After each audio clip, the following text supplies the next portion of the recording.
Hello everyone, welcome to the Bitcoin and blockchain meetup. We'll run this in English because we have visitors from abroad. So this meetup in this format started in 2015 when the banks were closed. Actually, the Bitcoin meetups were happening before that for 6 years in different formats. This one has been running like this for 8 years. So if you haven't actually found us on meetup.com, please go and register there, because that's how we communicate with you. All meetups are announced there, as well as on social media, but really all the meetups are on this page. So later on, please take a picture or the QR code, and from that page you'll find out about our social media, our Discord, Slack, and so on. So today we have some beer. It's free for you. We have some pizza arriving at 9. All this was paid by you guys in 2015. So you paid with Bitcoin donations, and we just kept them. And we can keep running this meetup forever. And that also covers the cost of the venue and so on. So I would like to introduce the people who are co-organizing this meetup. So we have Anni Panagiotopoulou back there. He's a software developer. And we have Andreas Koulmos, also software developer. And Anni, who will be running the panel today. Anni Panagiotopoulou is an independent businesswoman, maybe, in sales and blockchain. And before I ask Anni to take over this, I'd like to introduce one of the panelists. The panelist is this guy here. This guy works for McDonald's. You may have seen this meme on the internet where a guy is wearing a McDonald's cap. He's asking whether you want fries with this. And this usually happens when the coin you're invested in goes to zero. So a lot of the jobs, maybe half of all the jobs in blockchain ended up here because a lot of tokens, ICOs, NFTs, they went to zero. A few of them were scams, others were just misguided. A few others, they were a solution to a problem that never existed. They never had a product market fit. A million ways. A guy was recently, or a CEO was recently condemned, or he's going to prison soon. Another CEO yesterday, he resigned, you may have heard. So this is one of our panelists. So you see these guys here, but there's also a lot more that they never made it to the panel because they got involved in the wrong project, or all projects or many projects end up here. So this guy represents the McDonald's job. All right. So Anni, please take over. Thank you.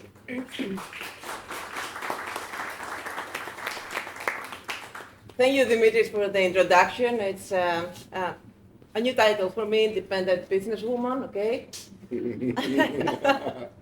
I'm Anni. I am in the space since 2017, I think. And now what I do is I am an independent advisor on the part of sales and business on technical projects. And what I love also doing is organizing communities and running meetups like the one today, with the whole idea of how we can, enhance, amplify the adoption of technology and functionality. And that is to say, as a meetup, we always try to enforce and bring forward projects that make sense and not shitcoins or shit projects. And I'm very happy tonight because we have been running many technical meetups so far, or many business meetups, but this is the first time that we have people, Greek people, like you and me, who are from Greece or from Cyprus maybe, and they work in blockchain. And they're not all developers. Okay, the majority maybe they are, but it's a good start to see that one can find an entry point to the blockchain. It's not so hard. So tonight we're gonna talk with these amazing guys, and they're gonna share like personal journeys, like challenges and tips. And we're gonna start like in an interview style where I'm gonna be asking them questions, but in the end we wanna make it more like a discussion. So if you guys also have questions, at the end you may also ask the speakers. So guys, I want you to do a round of introductions, each of you. Tell us who you are, what you do now, what is your academic background, just for the guys to get an idea, and when did you enter blockchain? Dimitri, you start first. Thank you, everybody. Nice to be here. Thank you, Anni, and the team for organizing this. I'm Dimitris. I'm not a dev. I seem like one. Yeah, I try to fake it till I make it. I've been involved in crypto since 2017, more or less. I started as an investor. I have an academic background of communications, PR.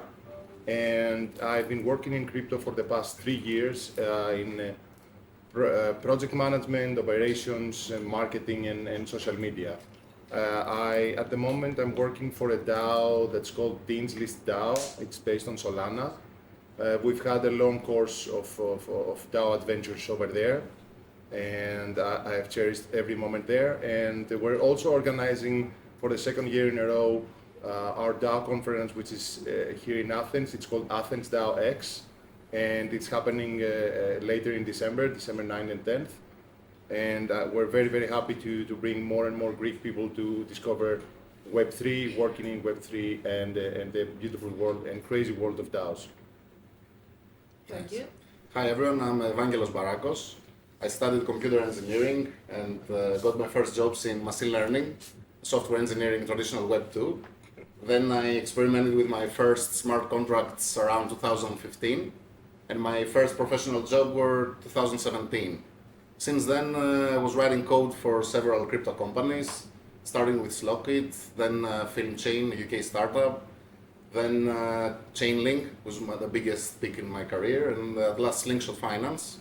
And lately I have quit from development and I'm doing some consulting and experimenting with the tech.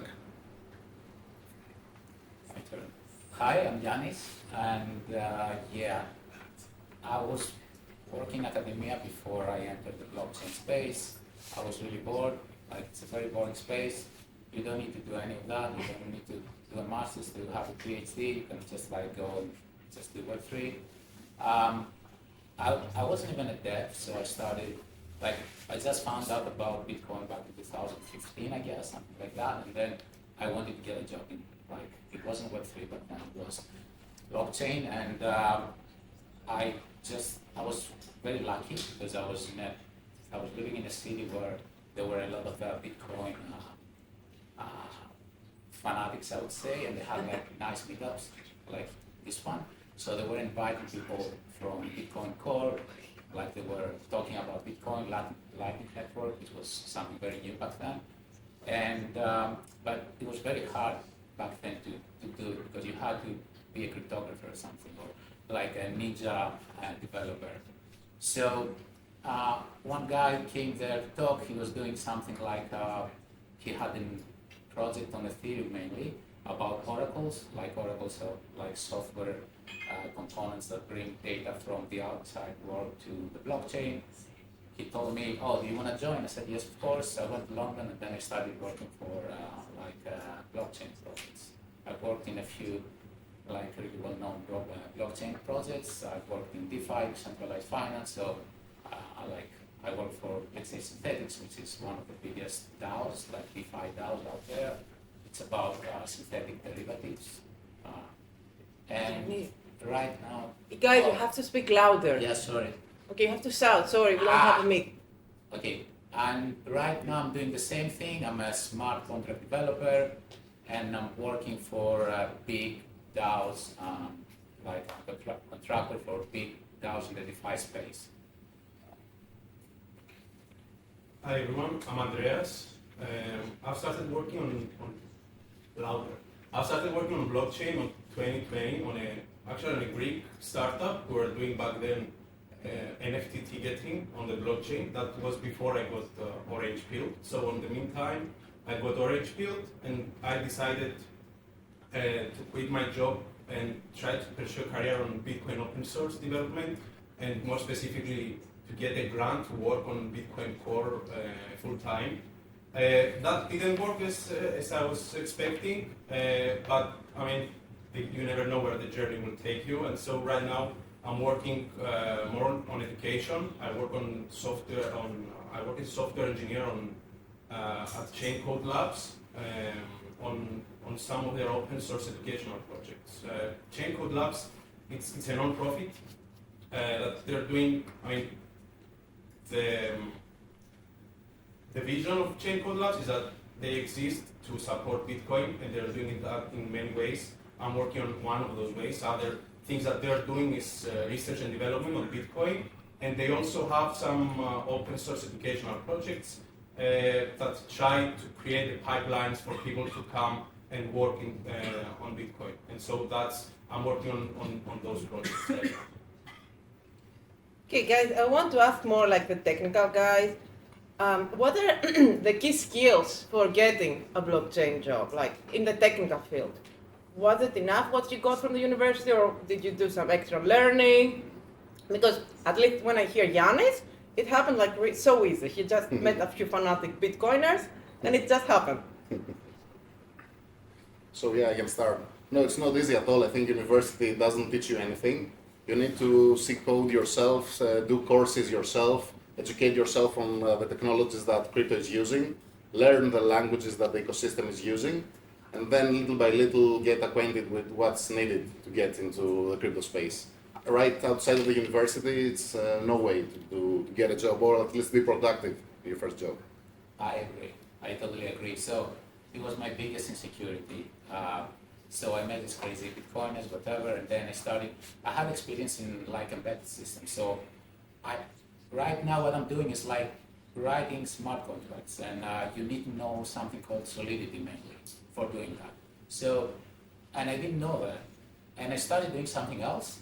Like I knew how to write code for like very low level code, like C code. Whoever is a developer knows that C code, the C language is a very low level language. And what I did was like I went out there, and there wasn't so much material as today, and I learned it by myself. So I started experimenting. I found it so interesting back then. So when I was like finishing my job, I would stay there and just learn how to code in Solidity. And, it was easier and more difficult at the same time. So it was easier because like there wasn't so much knowledge as today, not so many sources. You wouldn't get overwhelmed. There were just a few tutorials.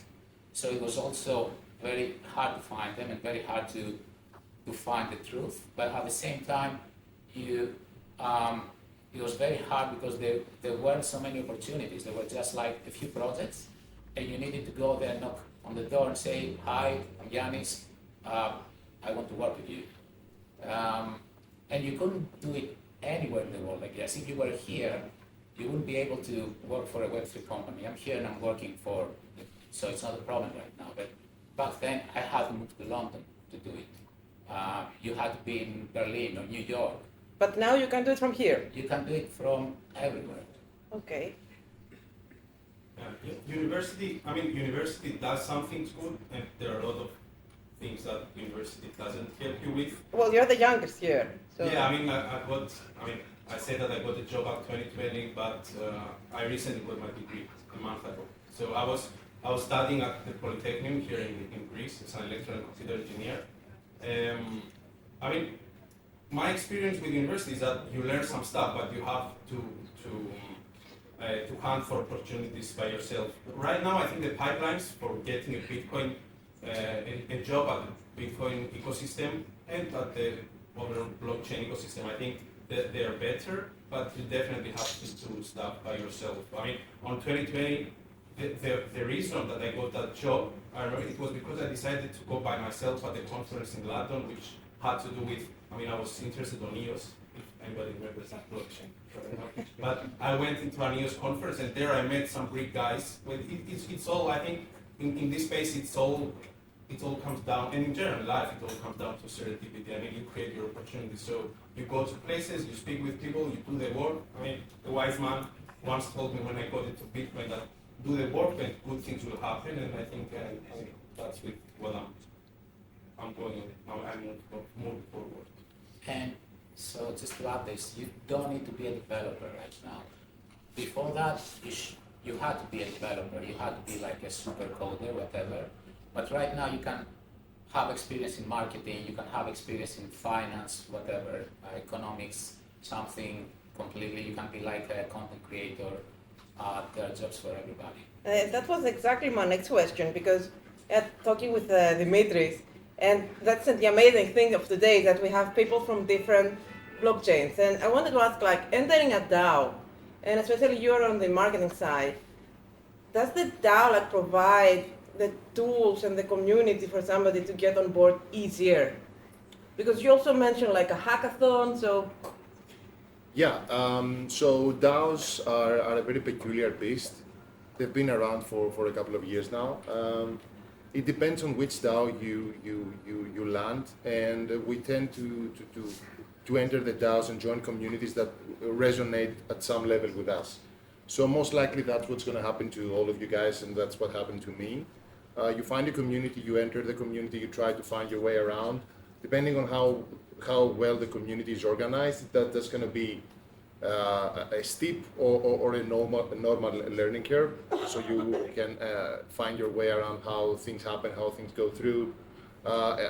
From our experience, what we try to do in any of the DAOs that we're involved is we try to highlight a clear path from a new member to a member that's one of the most trusted members of the DAO. So that's something very important. Identify the route that exists in a particular DAO and try to do everything you can to ascend that ladder, so to speak. So if somebody does not have technical knowledge and they don't need to upskill themselves by learning to code like in smart contract language or whatever, and they just enter a blockchain or a DAO or whatever, how does it work? Absolutely. Community-based? It's very easy because in every community, one thing that many people don't understand is that we're so early in these types of communities that we're constantly looking for people with the will to devote some time and any kind of skills that you might have, whether it be something super simple from keeping notes during a call up to being a super coder and know how to code smart contracts. Everything helps. So any kind of help that you are providing to the community using your own skills, you don't have to learn something that's out of your way, that's something that you're not feeling comfortable. Anything you do to add to the value, that adds value to the community, usually gets rewarded and gets noticed very, very, very quick. So that way you can sharpen your skills, you can take on more responsibilities, and start helping the community and growing within the community and helping the community grow. Because as a DAO member, you are responsible for the DAO's well-being and the DAO's improvement, evolution, and all that good stuff. So keeping that in mind, if you're willing to devote your time and use any kind of skills that you have, you will be absolutely fine. Okay, and thank you for the introduction into the DAO process. What if somebody wants to work in a traditional blockchain company? There's a recruitment process, right? And is it a long one? Is it an easy one? What is it to your experience? How does it work? Because I have applied to many Web 2 and Web 3 companies, and it's really different. Web 2 is easier, right? You tell me. I want to add something to the non-tech jobs. They're not that easy in the Web3 space. If you are around the product, like you are product owner, manager, community manager, you need to understand high-level technical stuff. So it's not that easy compared to other Web2 stacks or other jobs. If you do HR or admin, might be easy, but Web3 is hard in general. Yeah. I think it might seem hard at first, but if you like the community that you joined to the extent that you took the effort to join the community, besides holding the coin or just being an investor and keeping that altcoin, that shitcoin, whatever you want to call it, if you did the extra step to join the Discord and you ask around and you're willing to know things about the thing that you essentially put money in, I'm talking about the case that you invested, right? So for me, it comes much more natural that you learn about the thing, the product, the project that you're representing, you're joining. So it might seem hard at first, but you need to educate yourself, and most likely you have educated yourself a little bit before you even joined the DAO or the community. Yes. If I can add something to that, at least from my experience, if you're expecting to get paid from day one, that's not the case. Yeah. From what I see, Sure. you have to put the time. So this you have to manage that. You either do it part time, as you have your full time job and you're doing that on the weekend or your extra hours, but you need to put the work to get at the point that an offer will come, somebody will come. You will be able to knock at door and ask for an opportunity. And at least developer-wise, what I've seen with Bitcoin, because a lot of projects, I mean, most of the projects are open source. As a developer, it's easier if you don't have that expectation that you need to get paid from day one. You can find a project that you're interested for and clone that GitHub repo, run it locally, do some changes, start using that product, and start making contributions. And when you start doing contributions, you'll start becoming part of that community. And for a lot of, again, talking about Bitcoin, I'm not sure what I think the situation is similar to the whole blockchain space, but a lot of companies are built on an open source base. So you contribute to the project, and then you might get employed by that company, from that company or by another one. That sounds very risky. So you mean that I have to work for free for a couple of months, and then I might get employed? I mean, when I say might, I mean, yeah, and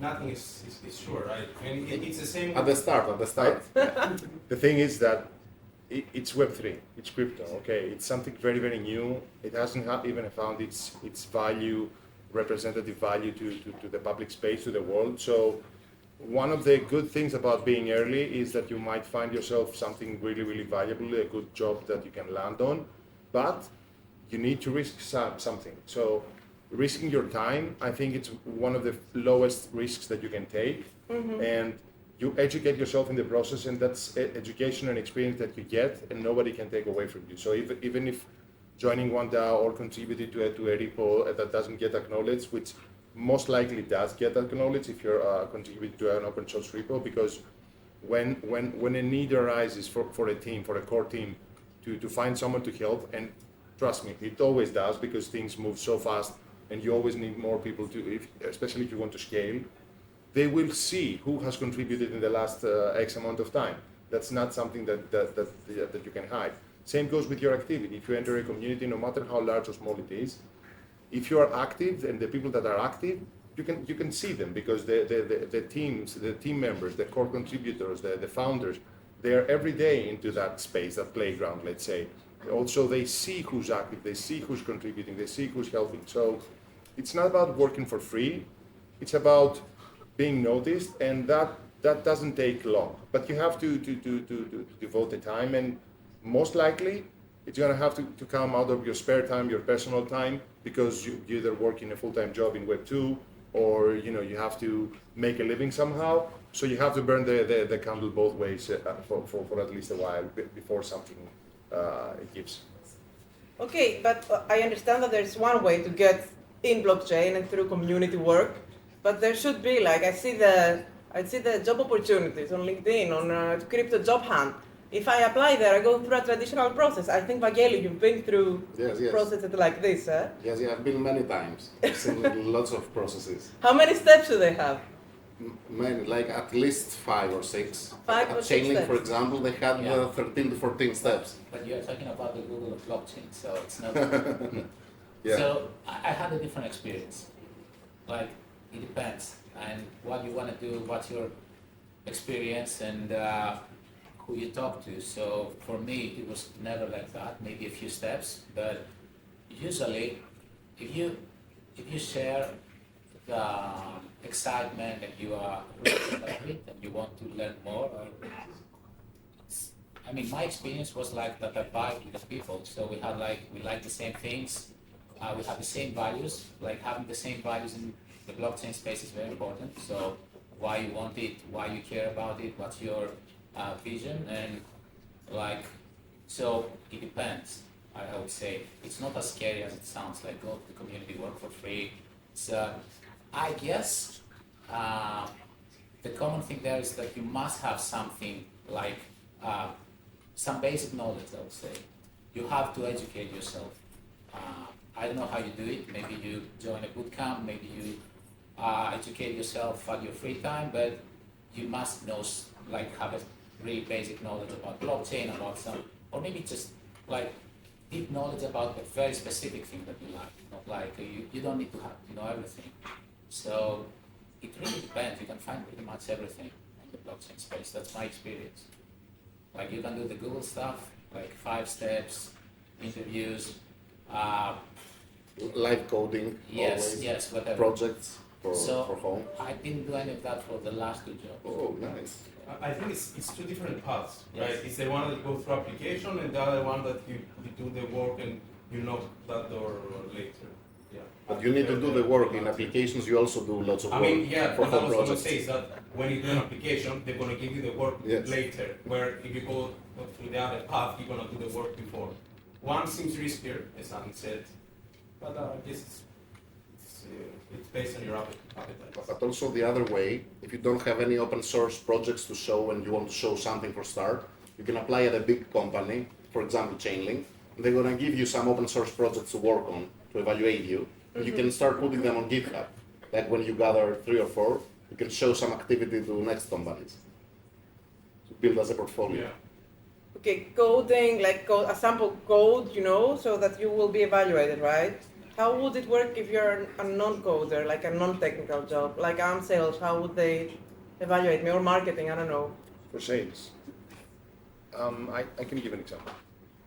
For instance, at Deanslist, we're a service DAO and we're offering services, as you know. So our services vary from feedback sessions to consulting sessions to PMF sessions and workshops and so on and so forth.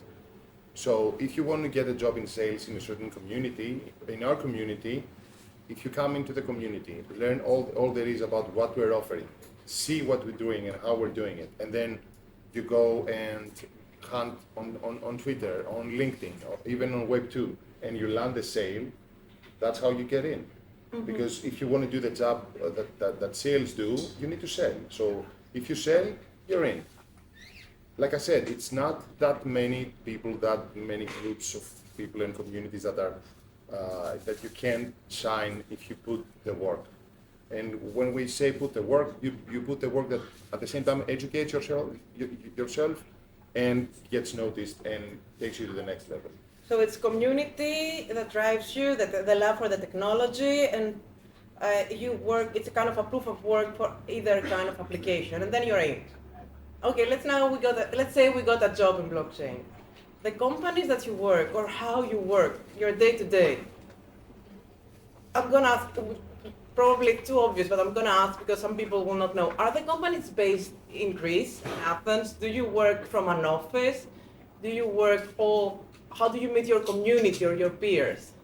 You want to start? Yeah, for sure. Go ahead. It's 99.9% remote, because you're dealing with magnificent people around the world, and that you share this crazy passion about this thing that's called blockchain. And your everyday is that basically crypto never sleeps. So you have to kind of watch your hours if you want to maintain a work-life balance. But the more, if you let loose, you can work 24/7. If you can stand it. I mean, the work never finishes. So you can set the boundaries for yourself depending on the project that you're on, or whether you're on a sprint, or whether you're trying to submit to a hackathon with a deadline. The working hours, I would say, that are very, very fluid, and you work 99% of the time remote. So what do you mean the working hours are very fluid? For me, I try to approach it as I have some tasks, I want to get them done, and I don't stop if I don't get them done.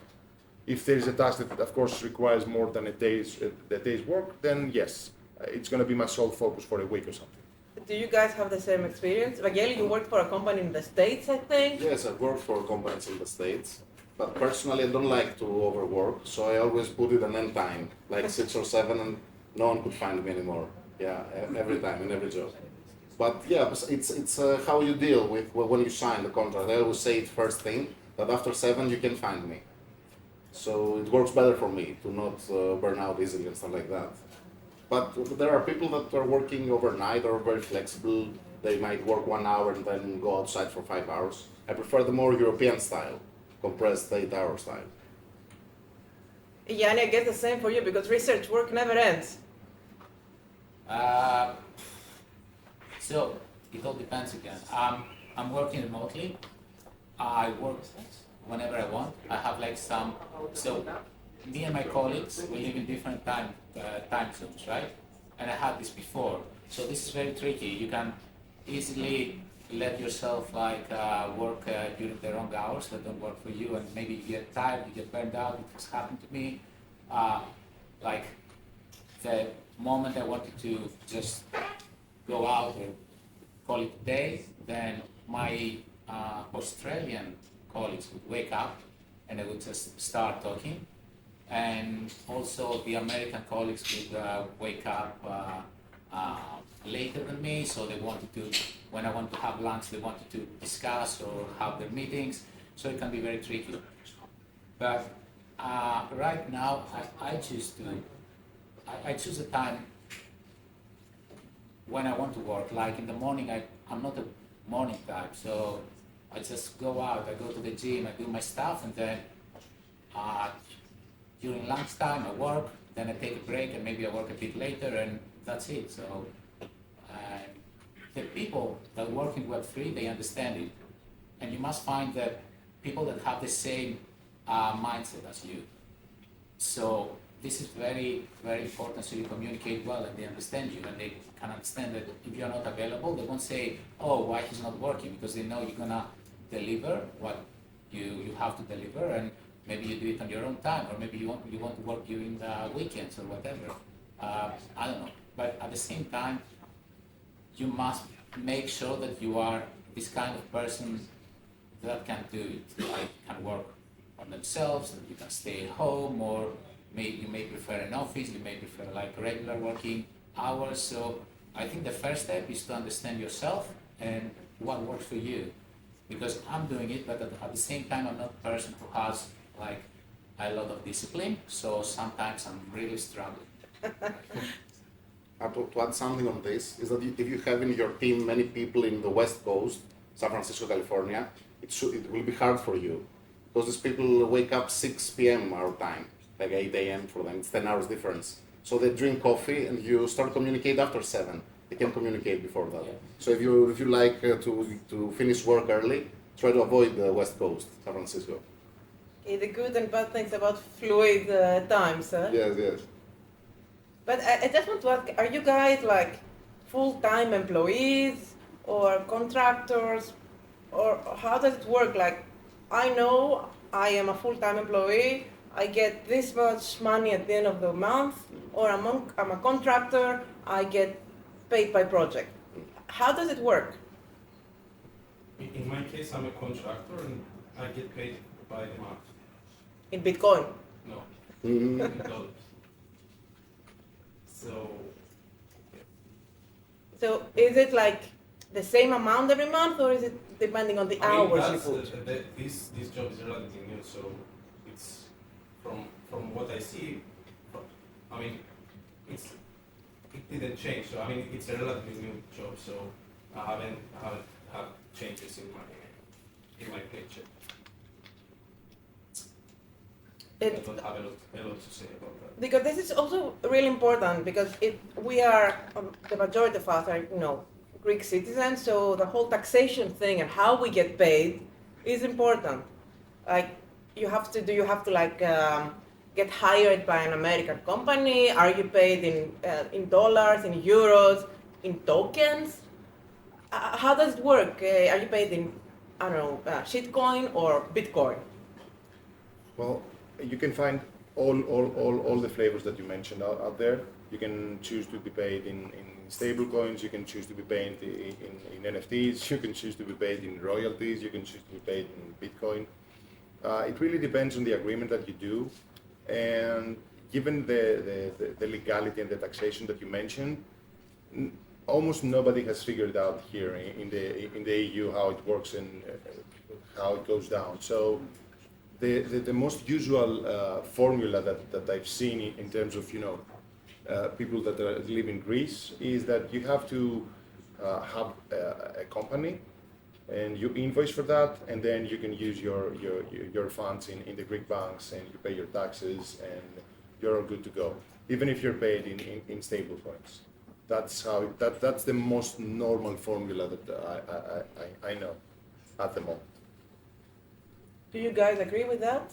Yes, all things exist. You can get paid by different kinds of money, fiat, crypto, in different ways, and handle taxation your own. I guess you have a great accountant, eh? It's very complex. For everyone is different. Depends on other things in accounting, like what you have, what are your goals. Doesn't gets an end by just the job itself. You need to see your properties, so it's a taxation problem. But in general, you can make all the agreements, like super legal ones in Greece, blockchain, or super sketchy non-legal. Or you choose the flavor. You choose the flavor and you do it. It depends on your risk appetite. So you may like Bitcoin, you may like Ethereum, you may like shitcoins, whatever. So it's the same. And I think this is the hardest problem I faced in the blockchain space. This is the reason I changed my country of residence. When I came to Greece, I worked for a bit. I was being paid in stable coins or whatever, but it didn't work. So my requirement for my next job was to be paid in fiat money because I couldn't find a solution. But yeah, I think this is the hardest problem you can face, but that's why you can just set it straight and say, you know what, I want to be paid in fiat money and it's over. If you want to be paid in also, I don't know, crypto or stable coins or some kind of tokens, then okay, you take more risk, maybe you have an upside, whatever, but you have to find your own solution, I guess. There's no solution, right? You can do whatever you want, but nobody's gonna tell you, okay, this is the right way to do it. So it's up to you, and you have to spend a lot of time to see if it works for you, how it works, and what are your liabilities at the time. So, yeah, it's tricky. So getting the money out is one thing. And what about security, job security? There's no such thing. But No such it's thing. like a startup world. Yeah, I don't know. Even if you do contracts, you don't go them to a court, international court. Yeah. So even if you don't do a contract, you just do the work, they pay you. That's the whole contract, not a legal one. But you're sure that at the end you're gonna get paid at least, No. Most of the time. Sometimes. You make it sound so nice for the guys, eh? Not sure. You have to work for free before you get to be paid. The process is excruciating, and then you don't even have job security. You don't even know if you're gonna be paid. You don't have, yes. I never faced such a problem, but I guess what do you mean by job security? Like you have a job for like the next 2 years. No. Not even 2 years in not even crypto. this. 2 years in crypto is like a century. Yes. Like, if you find a normal employment contract, here you have a 2-month notice period, let's say. In the States, in Greece. In the States it's 1 week, but in Greece it's customary to have 2 months. So at least I know that for the next 2 months I'm gonna get paid. And then I'm gonna be eligible for an employment benefit and blah, blah, blah. Do we have something similar in You the have blockchain? contracts. Yes. The thing is that you don't enforce them because when you go to international court with a company in US, Yeah, that's the worst case scenario. If So they kind of disappear on doesn't you, matter. doesn't matter. I But mean, let's not there are talk. frameworks. There are frameworks. Let's talk about the normal stuff, not the worst case scenario. Like you Ah. work for a stock, an yes. exchange that will collapse. Okay. Let's say. Yes, you agree on notice periods and everything. Like, I agree. Ne. No one cared about job security when we are paid 5 to 10 times. Are you guys being paid 5 to 10 times in blockchain? I cannot confirm or deny that, but yeah, besides the whole passion that drives us, yeah, we're getting paid in better terms than the Greek reality, at least in my case. It depends on the bull run. Yeah, either we get paid for 2 years and then we don't get paid for Yeah. 3 years. So. I don't know if you can compare things, but it depends on everything, on seniority, on many different stuff, many different things. So I don't know. I have never worked in Greece. I would never work for a Greek employer. I don't know.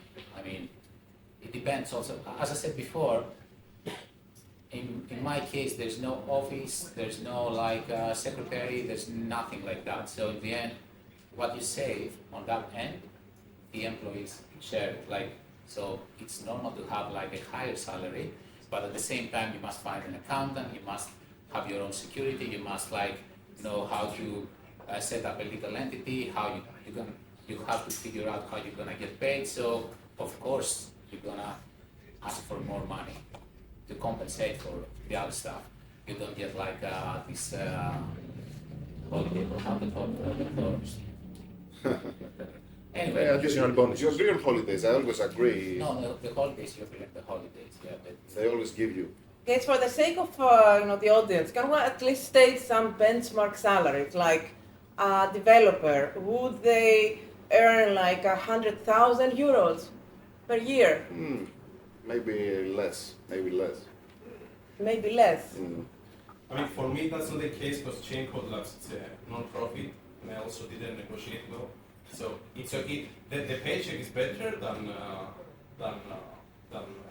salaries in Greece, but I'll definitely have some room for improvements. So is it not 5 to 10 times more than Greece? No. 5 times. For me, 5 for times. me, I think it can be. I think it can It be. can be on the bull run. So But- not now that we have a crypto winter. Look, I think it's not about the bull run or the bear market. It's about understanding that you're entering the world of startups.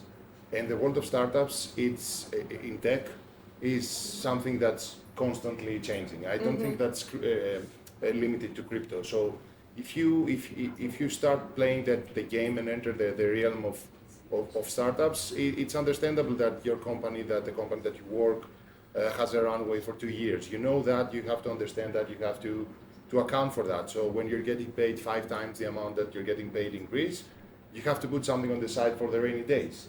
And at the same time, the good thing with remote work is that you most likely will be able to do more than one job at a time. So that can compensate with, losing one job and then focusing on the other or hunting for a third one. But all in all, maintaining a normal work-life balance, of course. Yeah, but during the bull run, VCs pour like 100, 200 million startups, so they hire everyone. So you can negotiate good salaries at this point. Yeah, that's the trick. Vangeli, you, at least on your profile, it says you changed many jobs, right? So you went through many projects.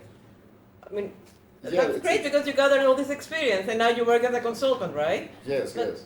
why did you do that? Were you like thrilled, like do this and this and this and multiple times? Yeah, it's more like a personal thing. I like to change and see more stuff in my life. That's why. And to see technologies, see different companies, understand how things work. So when I see that I've done my job in one company, I hope to another one. But in general, it's not very advisable because new employees, when they see it, they ask you a lot why you switch jobs every time, why you do this and that. They prefer people to switch jobs around 2-3 years.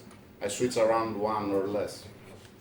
And now you work as a consultant for blockchain, right? Yes. So that means that you got all this experience from the different companies? Yes. Now you're throwing it. That's the good part. You get the knowledge. Yeah. Some people they like it.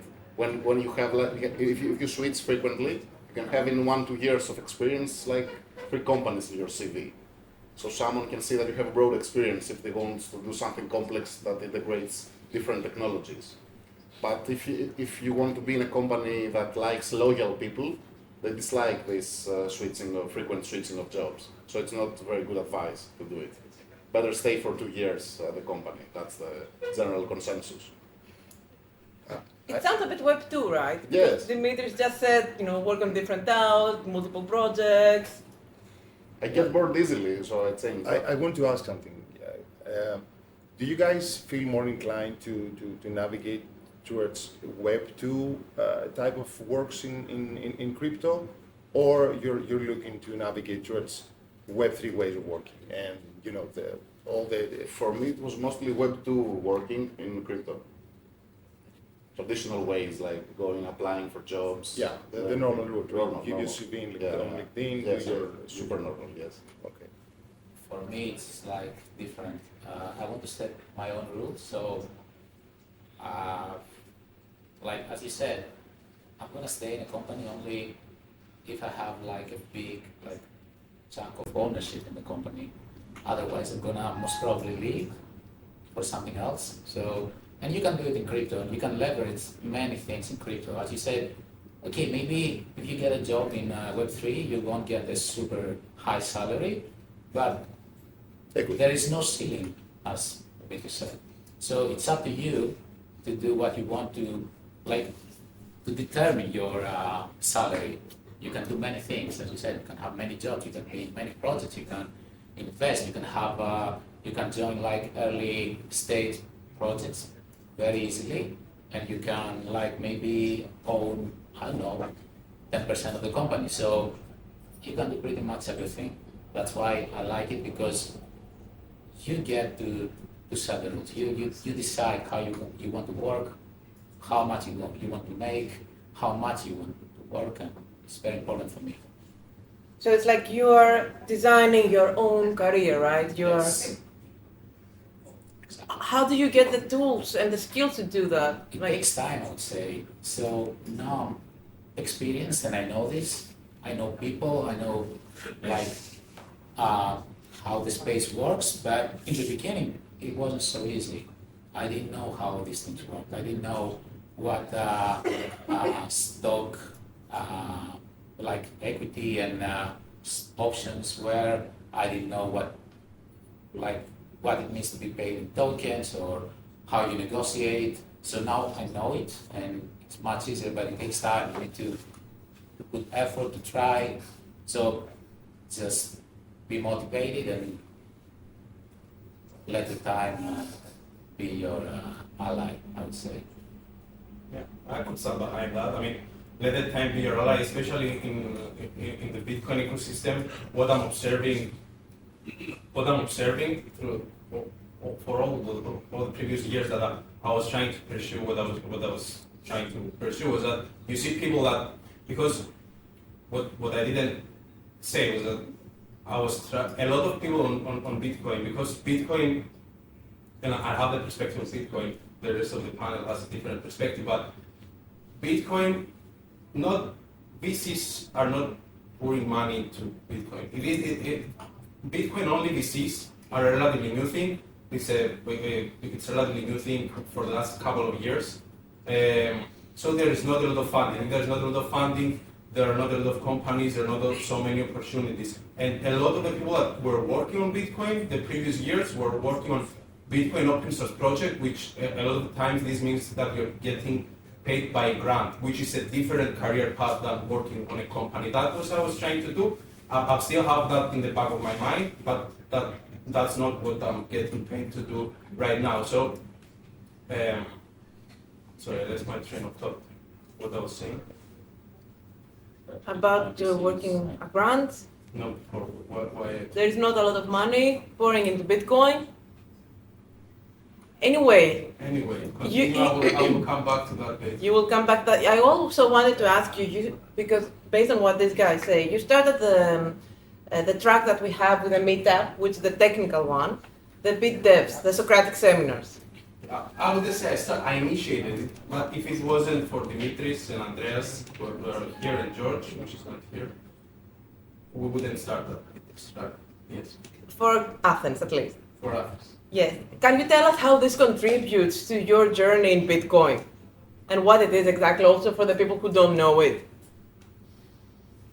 how does it contribute? What it is first. I mean, BitDevs is something that is a relatively new initiative that we are doing as part of Bitcoin and Blockchain Athens meetup, because we wanted to do something that is more Bitcoin focused and more technically oriented. So before summer, we started BitDevs. BitDevs is a community of people that want to participate and discuss on the research and development of the Bitcoin protocol and related protocols. So we are organizing meetups once a month.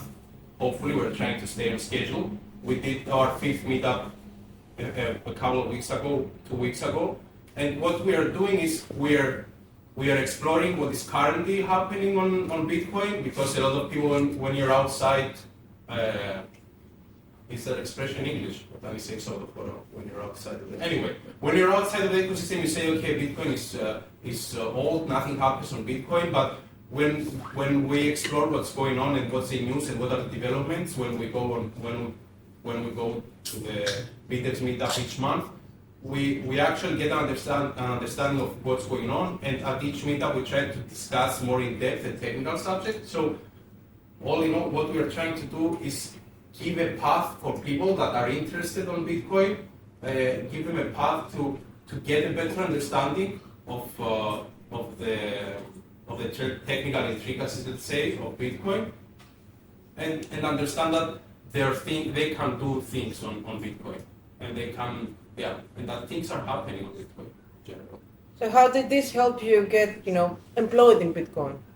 I wouldn't say that it helped. I mean, you never know, but I wouldn't say that helped. I mean, that was a personal desire, because I wanted, especially, I've seen that, but I think that's in a lot of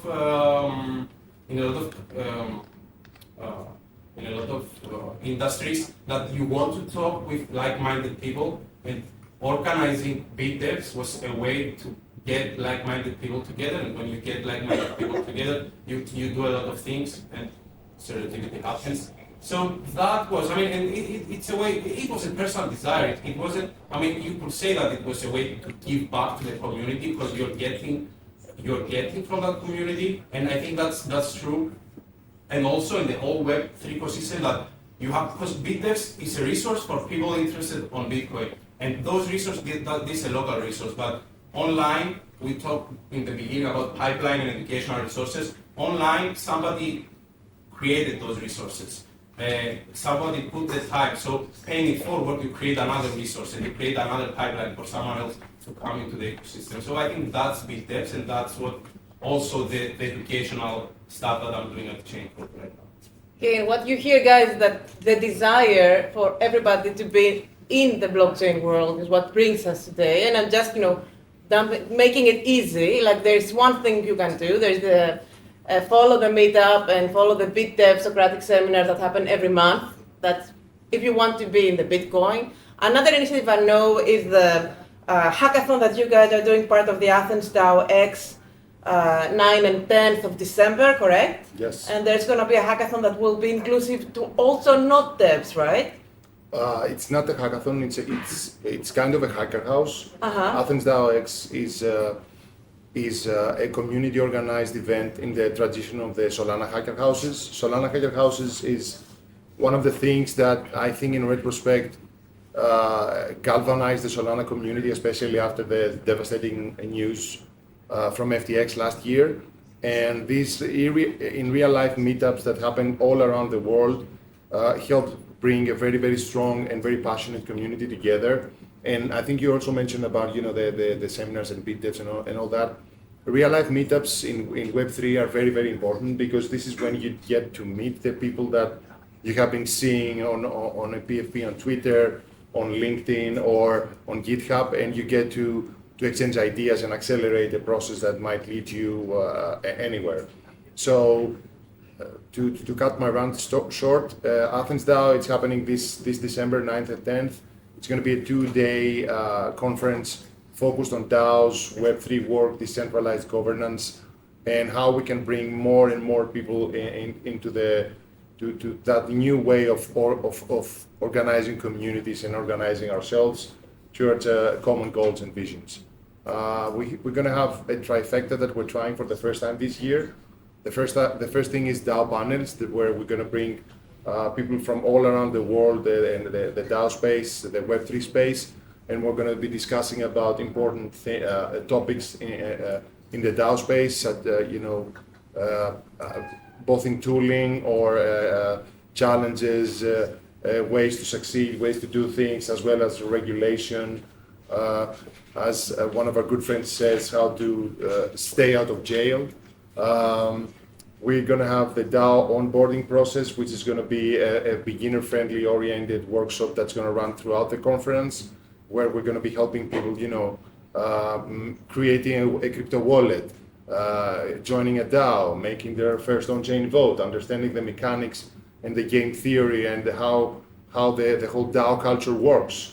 And we're also going to have the DAO labs, which is the opposite of DAO onboarding, where we're going to tackle more important topics, more complicated topics that most likely we're going to touch upon in the panel. So the panels are the discussions, then we go to dive deeper in DAO labs, and we go to welcome beginners in DAO onboarding. Amazing. Sounds very cool. Yeah, it's Success.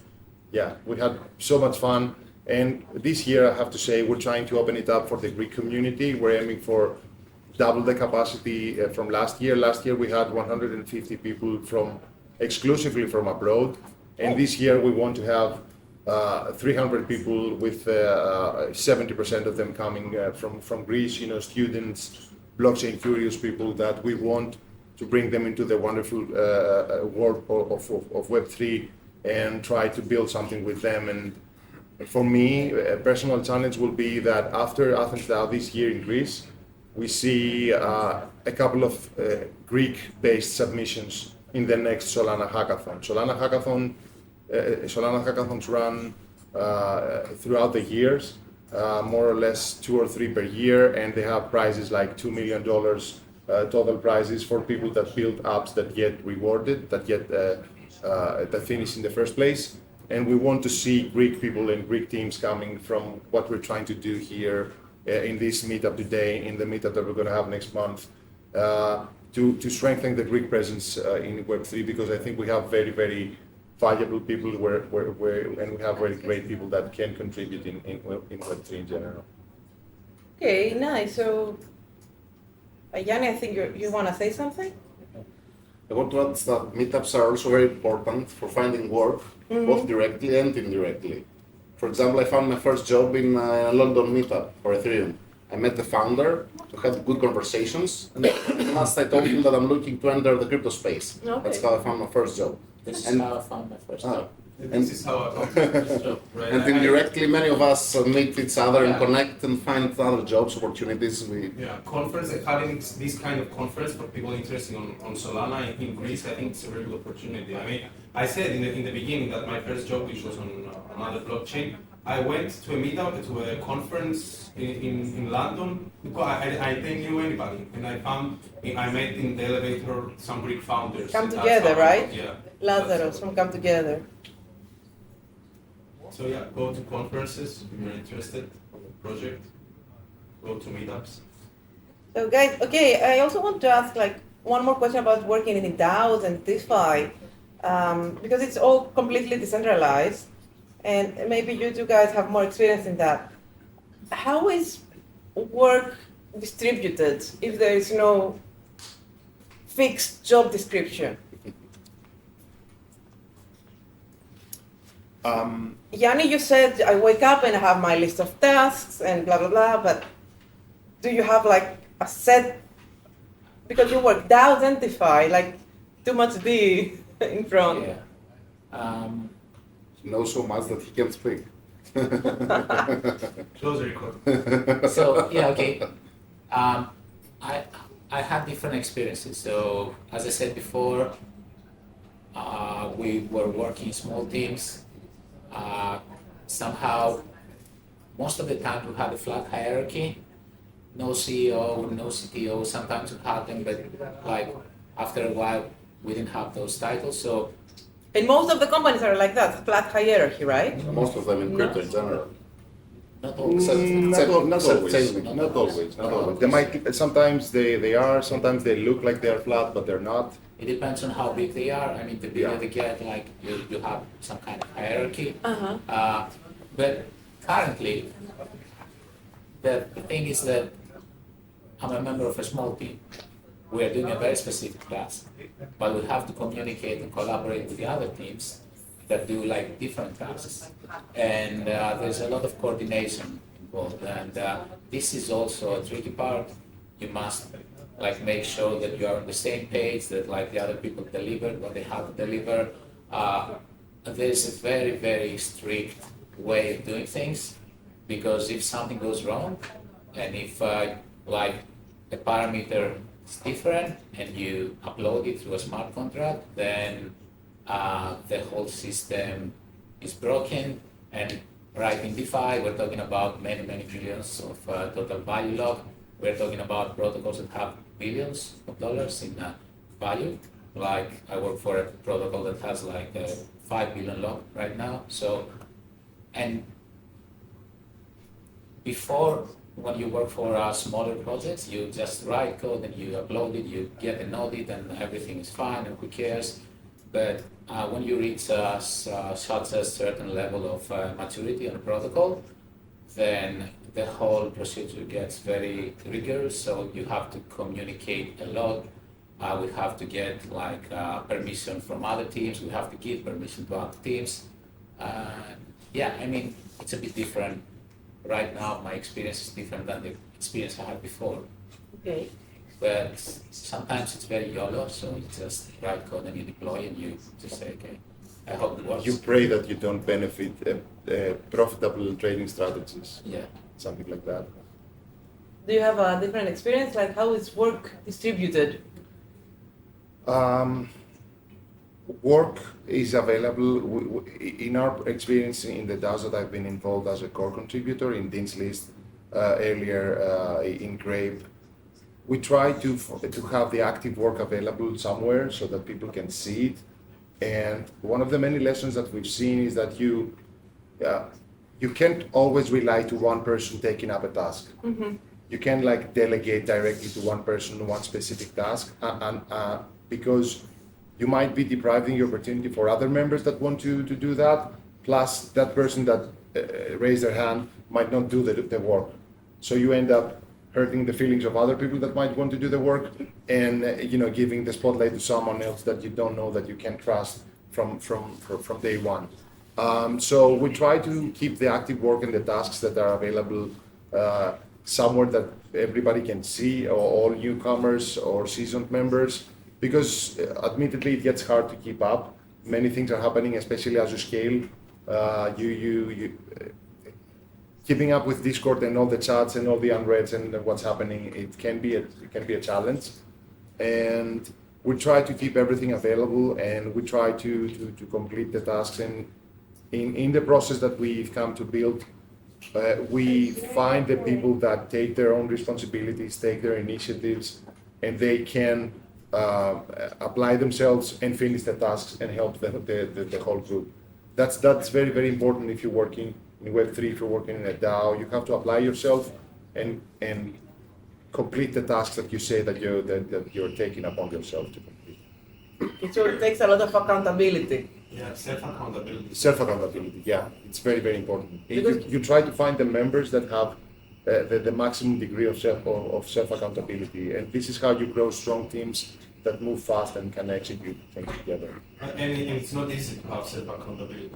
I mean, I've struggled with self-accountability at the beginning as I was trying, because when I set out to start contributing on Bitcoin Core, the situation it's even more distributed, decentralized, as what the guys here are explaining with the DAOs, because you don't have anyone to say this is how we're moving forward. Everybody are working on something. We're talking only dev-related stuff. Bitcoin Core is an open source project, so people are working on something. Other people are going to review their changes. They're putting the work. You have to put the work. You have to review stuff. You have to do your own. You have to open your own pull request and suggest code changes, and things move slowly. And so, as a new contributor to this kind of project, you need a lot of self-accountability to be there and work day by day without having someone to guide you. There are people from the community that you can ask help, but especially at the beginning, at least for me, it was difficult to knock at doors and start making those connections. I think time and skin in the game are two very, very important factors. The more time you commit and the more skin in the game you depict through your actions, not through your words, because we've seen people saying that I'm going to do that, I'm going to do that, I'm going to create a campaign, I'm going to build this, I'm going to build that DAO, I'm going to build that smart contract, and then they disappear for a month. And you were saying, hey, bro, what are you going to do these things that you mentioned or something? So these are the two very, very important things that you need to look after. In Bitcoin, we call it proof of work. Exactly. It's amazing. Okay, thank for the joke. It's amazing that you also mentioned that because you're not a developer. It's important that people think that working in blockchain, only developers or computer engineers can do that. Your background is not developer. You came from marketing, right? Yeah. From Web 2, like traditional marketing, and you were an investor, and then you hopped into the other side of working and contributing to. Well, DAO, I was an investor, and then one thing led to another. I was, lurking in a Discord, and then someone asked, does anyone want to become a moderator? So I applied for an interview. I got 2 interviews as a moderator. I became a moderator. I burned the candlelight for 6 months during the Asia time zone. So I was basically not sleeping very, very well for a couple of months. And at some point, I got offered a contract with benefits and severance packages. And during my course in the company as a moderator, I became head of support at some point. And then I was trying to help the company to improve their marketing practices. But was it the same as traditional marketing, or was it different? It's traditional, but it's not the same. It's same, but different. Okay. Because you need to understand how the Web3 universe culture works so that you can float and get your message across in crypto. It doesn't work in the traditional sense that, we're going to do an ad campaign on Google, we're going to do an ad campaign on Twitter, and then we're good to go. You have to get inside the community, get the pulse of the community, understand the zeitgeist, and what's the narrative that's currently on, what's not to mention. Who are the important people that you need to pay attention to, where the conversation is going this week, where the conversation is going next week. Try to combine this with your product sprints and what you're coming, the campaigns that you're building, what's out for the competition. You have to be fast because you have to announce first so that you take all the glory. All that small stuff that you can find in Web 2, you find them in Web 3, but in a different wavelength, I would say. Okay, I smell the pizzas have arrived, so I'm just going to summarize and ask one last question and then open it to the audience. Like we learned that, we all love the technology, that's why we enter it, and tech is not so hard, but you need to learn it. We learned that you enter either through a community or the traditional way with a maybe long process, but you have to prove your work one way or the other. But there's also funding opportunities that you can apply as a startup and join hackathons. And it's not so hard because the community is actually supporting you. So you have to go out there at events that are happening, meet people, ask the support you want. I just have one last question. Guys, you are all men. I'm the only woman here. I'm not sitting on that side of the table. How does it feel to work in environments where 95% are men? You should ask a woman, yes, but my experience and what people say is like, if you are a woman, just feel free to enter.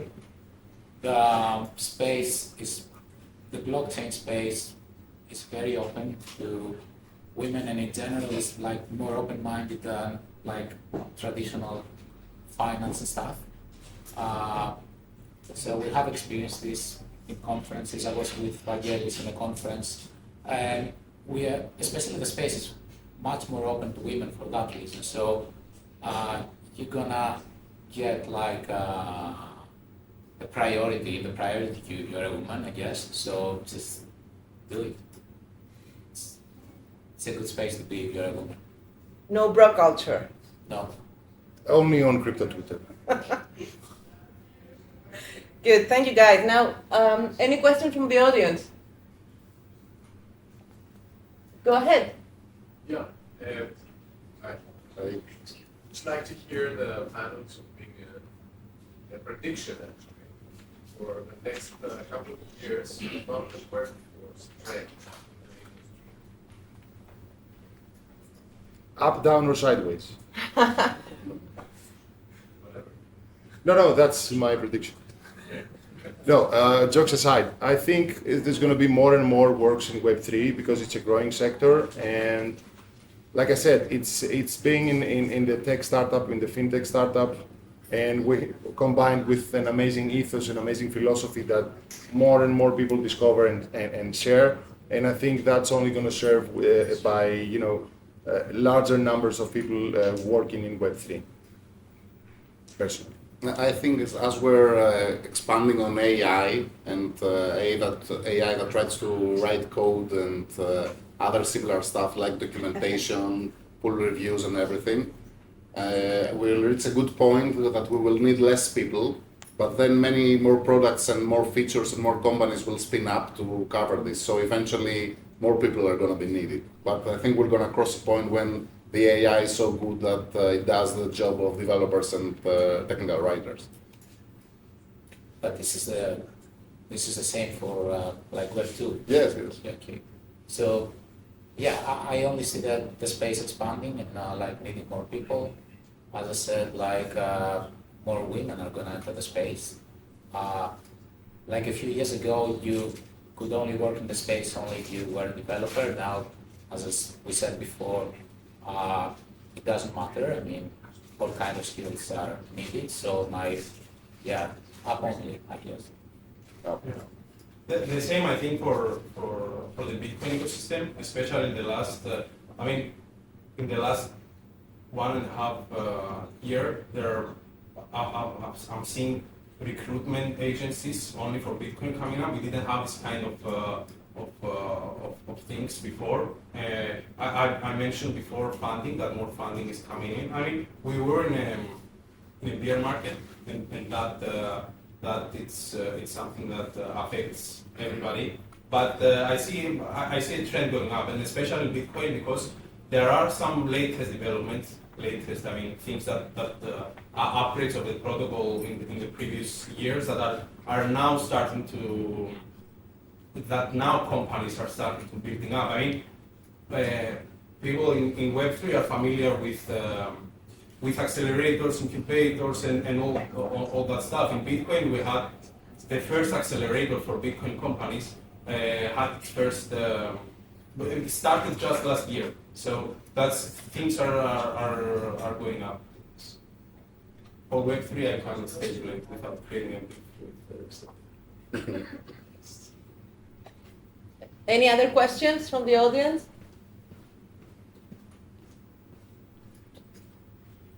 So should we work in blockchain or AI, guys? What do you think?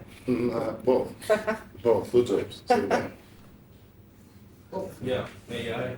I mean, what at least what we're doing at Chaincode with education, I mean, it has a lot of AI components at this point right now, because AI helps everybody, especially on context gathering, because in all those jobs, and I think that's not only on blockchain, but there are a lot of things out there. So having an AI that you can ask, that it can help you learn, that's very helpful. Yeah, I guess that like we are working for AI. If AI dominates, and I think we're just building like blockchain and Bitcoin is programmable money, so in the end we're building AI's money, so in the end we're gonna be replaced anyway. So I don't really care. It's the same. There is a good synergy. Yeah. But it's good to have a skill set of AI in any case if you have a job right now in the upcoming years. So yeah, it's good to expand your skill set with AI in any case. It's a great tool to utilize, Yes. Regardless of the space that you're working, either Web 2 or Web 3. AI is a useful tool, and I think that's what it's going to be for the foreseeable future, the next 5 years or so. but and start using it as a tool definitely helps to dive deeper into the subject. Because what I've seen because when, at least in my mind, when I talk about Bitcoin and blockchain, we see a lot of open source projects there. So how a lot of people start working on those stuff is that you use that tool, you start, and then by using it, you find some problems, some improvements, and you dive deeper and start becoming a contributor. So, and I think that might be the case and with some AI open source, because we have open AI, which is not open. But there are a lot of open source stuff out there that people will start using, and from there they will find their path into working on AI. That's what I think. I think you hit the nail on the head in something that we did not mention a lot. Use the things, use crypto. So don't keep your funds on Binance, on Coinbase, or whatever. Start using DAOs, start using Bitcoin, start using Solana, start using Cardano, whatever you want to use. You need to familiarize yourself with what this new technology brings to our lives, so you can understand it better. And as soon as you do that, you are many levels above the average user, and you're much closer in getting a job. And you only help yourself because you're educating in how things work and what we're trying to do and what we're trying to change in the space. Yeah, that's a very good point. I'd like to ask, who are the biggest employers in this market, and you are jealous that you don't work for them? So And what's the last part of the question? And you are? you are jealous that you don't work for them. You want to work. And we don't have anybody working in, I don't know, Kraken, Binance, or, I don't know, Coinbase here. I'm a bit jealous that I'm not working in the core protocols, for example. I'm working for Bitcoin itself, Ethereum itself. Yes. Okay. But these people don't think get much money because most of them are from non-profits and foundations. So it depends if you want the most meaningful work or the biggest amount of money. Yeah, Because they don't go together. Yeah, so maybe the biggest employers are the exchanges you mentioned, but like I'm not jealous, I'm not working for them, I would never work for them.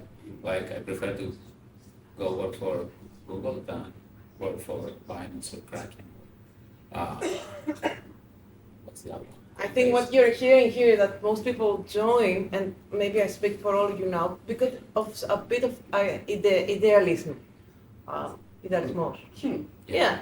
So there's people choose to work in blockchain, right? So they choose where they want to work, and these guys have so many years of experience. They could work anywhere where they wanted. Exactly. I mean, I'm jealous that I'm working for a well-established protocol. I'm not working for the next big project, like maybe it's a zero-knowledge blockchain, or that's gonna change the world, or it's the game that everybody's gonna play in a few years. So I'm jealous of I have a startup mentality, so I'm jealous of the small projects that are not on my radar right now. This is, what I would say. Okay, guys, anyone want to do any closing remarks? Anything that you haven't mentioned so far? Yeah, I think something came to mind. Yes. It doesn't matter how experienced you are, but like I think, as you said, you mentioned ethos, you mentioned like idealism, but I think the common denominator of all these things and all the interviews, it's like you must be really, it's still a small space, so you must be really excited about this. So this is what people are going to ask you. Maybe you don't know something technical, maybe you don't have the experience, but like in all the interviews I had, like they asked me, what's your favorite like project? What do you like to do the most? So you must be a user, you must be an enthusiast of the space. So this is the absolute basic skill you must possess before trying to enter the space. So go out and play, experiment, and have fun. Nice. So guys, as you heard, it's all about excitement and being part of community. And that's why we invite you to click on this QR code, get to become members of our meetup group, because that's how you're gonna get informed about all the nice developments happening. Because many people come to me and they ask me, when is the next meetup? What are you going to do? Blah, blah, blah. Follow the meetup group, and then you're gonna be informed about everything. Also, we are going to migrate to Discord, because we see that the Slack is not very useful. and we want to make the community more interactive and active. And that's what you have been hearing now. It's about interaction, talking with each other, and sharing stuff that are happening. And that's what I'm gonna say one last time. We have the BitDev track with the people who want to do more about development in Bitcoin. Once a month, more or less, follow us for more information. There's this amazing event happening the 9th and 10th of December. If somebody wants to join, and they don't have to be a developer per se, and they want to learn more about the DAO experience, follow. You're gonna get informed also by us because it's a pre-event, right? Yeah, It's a pre-event. And also we are honored today because we have Vassilis Pazopoulos, who runs the academy, DeFi Academy, which is the first Greek academy that teaches on blockchain. So if you guys have any questions, approach either of the speakers or either of the organizers, or approach each other and discuss about the interesting topics in blockchain. Thank you. And thanks.